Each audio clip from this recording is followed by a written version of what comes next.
네, 지금부터 남창조 최종 발표를 시작하도록 하겠습니다. 저는 발표를 맡은 유전공학과 이건우입니다. 먼저 저희는 이제 최종 마무리 발표를 일정을 소개를 하고 저희가 어떠한 현장 활동을 했는지 그런 이야기를 좀 나눈 다음에 인터뷰 내용을 소개하고 기대 효과에 대해서 이야기를 하고 각자 이제 저희 짤막하게 소감을 준비한 것을 이야기하고 질문을 받는 것으로서 저희 발표를 마치도록 하겠습니다. 먼저 저희 일정 소개입니다. 저희는 이 현장 시민교육 활동을 위해서 1, 2, 3, 4, 5, 6, 7, 8, 9, 10 거의 한 10명 정도의 만남을 가졌는데요. 초반에는 저희 남자 4명이서 되게 서먹하고 어색해서 사진을 찍기가 좀 불편하더라고요. 그래서 아쉽게도 사진을 남기지 못했는데 먼저 3월 11일 첫 수업 다음 날에 여기 카페에서 모여서 주제를 선정하기 위한 회의를 했습니다.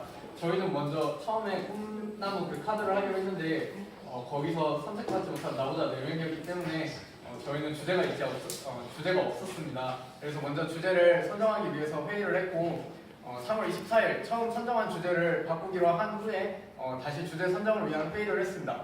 저희가 첫 번째로 뭐 병역 문제든지 뭐 많은 이야기가 나왔었는데 저희가 첫 번째로 선정한 주제는 이제 겉과 속이 다른 편의점 음식에 뭐 잘못된 이러한 주제를 가지고 이야기를 하려고 했는데 이게 너무 요즘에 힘들 것 같아서 그래서 주제를 다시 선정하기 위해서 3월 24일 날 회의를 했고 이제 수업 개강하고 나서 한 달이 지난 4월 1일 날 이제 소방이라는 최종 주제를 선별하였습니다.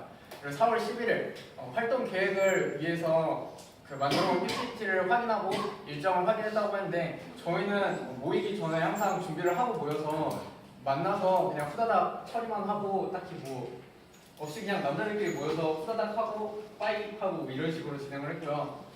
4월 26일 날 활동 계획을 수정하기 위해서 다시 모여서 PPT를 다시 확인하고 통화를 이제 저희가 소방서에 예약을 잡은 내용들을 공유함으로써 다시 일정 확인을 위해서 모였습니다. 그리고 이제 5월 2일 날 처음으로 성남 소방서에 현장 활동을 다녀왔고 5월 5일 날 계획 발표 이후에 기대 효과 선정을 위해서 다시 회의에 들어갔습니다. 이제 5월 2일 날 이후에 저희가 수정한 현장 활동 계획서를 발표를 했는데 기대 효과가 너무나도 미미하다라는 지적을 많이 받아서 다시 한번 모여서 회의를 진행했고요. 5월 18일 날 동작 소방서로 현장 활동을 다녀오고 5월 30일 날 최종 발표 및 보고서를 위해서 또 회의에 들어갔습니다. 그리고 마지막으로 사진에 올렸듯이 6월 5일 날 최종 마무리 회의를 하고 가볍게 회식도 한번 진행을 했습니다. 먼저 성남소방서입니다. 성남소방서는 4월 25일 날 1차 연락 및 허락을 받아서 개항 날짜를 선정하였고 가기 전날에 다시 한번 개항 날짜를 확인했습니다. 그래서 5월 2일 날 12시에 다 같이 모여서 식사를 하고 학교에서 출발을 해서 소방서에서 활동을 하고 간식 구매를 하고 소방서에서 이제 인터뷰를 시작하고 인터뷰를 종료를 하고 해산을 했습니다. 성남 소방서 같은 경우에는 저희가 처음 현장 활동을 한 것이다 보니까 문제점이 좀 있었는데요. 저희 문제가 아니라 이제 소방서 자체의 문제였습니다.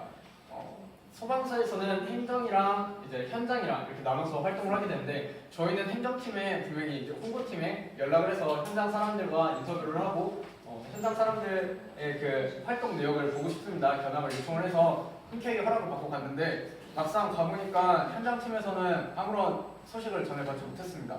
그래서 현장 팀장님을 그대로 그 자리에서 만난 다음에 이야기를 나누는데 그때 당시에 저희가 오기 전전주쯤에 한 학생이 와서 소방 정비에 대해서 인터뷰를 하고 그것을 이 성남 소방서를 일반화를 시켜서 어디 청에다가 올렸다는 이야기가 있어서 그 현장 팀장님께서 저희 인터뷰를 처음에 거부를 하셨고요. 그래서 저희가 뭐 감사도 아니고 우리가 뭐 이거는 뭐 잘 됐습니다 안 됐습니다 그런 이야기를 한 게 아니라 현장에서는 어떤 활동을 하고 있는지 실제로 정비가 뭐 노후가 된 것이 어떤 문제점을 가지고 있는지 그런 현장의 실질적인 이야기를 그냥 주관적인 이야기를 들어온 것이다 라는 한 20-30분 동안 설명을 하고 그 후에 인터뷰를 승낙을 받아서 이제 인터뷰를 진행하였습니다. 그리고 두 번째는 동작 소방서를 갔다 왔습니다. 성남 소방서는 규모가 좀 작은데 반해 동작 소방서는 규모가 굉장히 큽니다. 사회적으로 언론에서도 많이 보도가 된 소방서고 정치인들이 한 번씩 들렸다 가는 그런 소방서이기도 한데요. 그러다 보니까 이곳은 현장과 행정이 소통이 정말 잘 돼 있었어요. 저희는 먼저 일단 4월 25일 날 1차 연락 및 허락을 받고 29일 날 다시 허락 확인을 하고 날짜를 다시 재조정한 다음에 5월 17일 날 가기 전날에 연락을 했는데 이곳에서는 행정 이제 홍보팀 분하고 연락을 해서 홍보팀 사람에게 저희가 상담과 똑같이 이렇게 현장 인터뷰도 하고 현장을 체험하고 싶습니다 했을 때 오케이를 받았고 가서 여기서는 그 홍보팀 분하고 이야기를 나눈 다음에 실제 현장팀 분들하고 가서 이렇게 그 체험도 하고 그 장비들 보관도 하고 실제 저희가 착용을 해보기도 하고 이런 활동을 했습니다. 이제 활동 소개인데요. 여기서는 사진도 별로 찍지도 못했어요.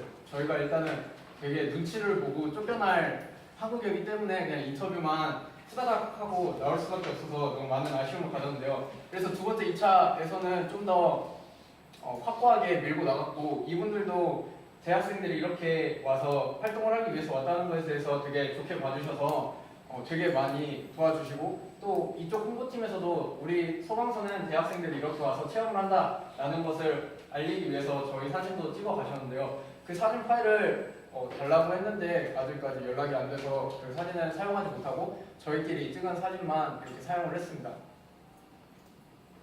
저희는 심층 인터뷰 면접을 사용했습니다. 인터뷰를 통해서 이분들이 어떠한 활동을 했는지, 이분들이 어떠한 환경에서 생활하고 계시는지 그런 걸 알기 위해서 인터뷰를 했는데요. 인터뷰 내용은 지금까지는 항상 남성조는 저 혼자 발표를 했는데 이제 처음으로 다 같이 조원들과 내용 소개를 한번 하려고 합니다.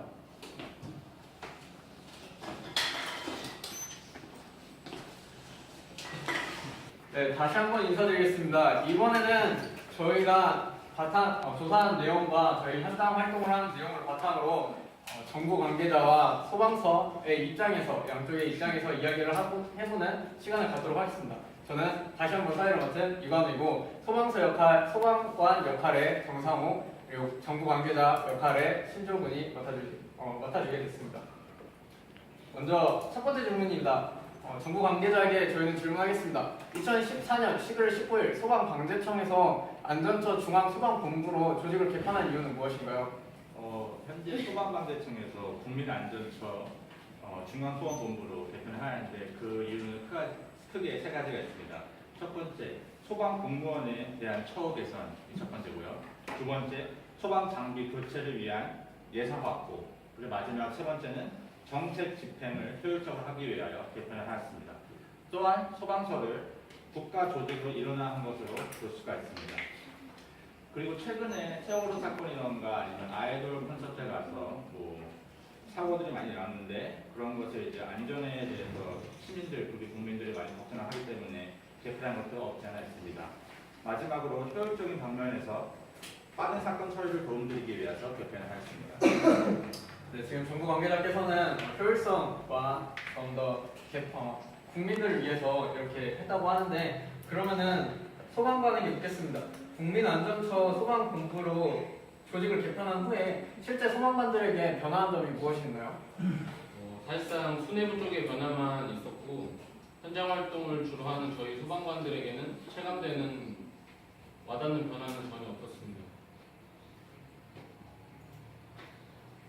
이제 소방관께서는 전혀 이러한 조직 개편이 도움이 되지 않았다, 저희 본인들에게는 실제로 와닿지 않았다고 이야기를 하셨는데 그러면은 국민안전처 중앙소방본부로 조직을 개편할 때에 소방방재청 내부에 반발이 없었는지 반발이 있었다면 어떠한 이유가 있었는지 그것에 대해서 저희는 또 질문하겠습니다.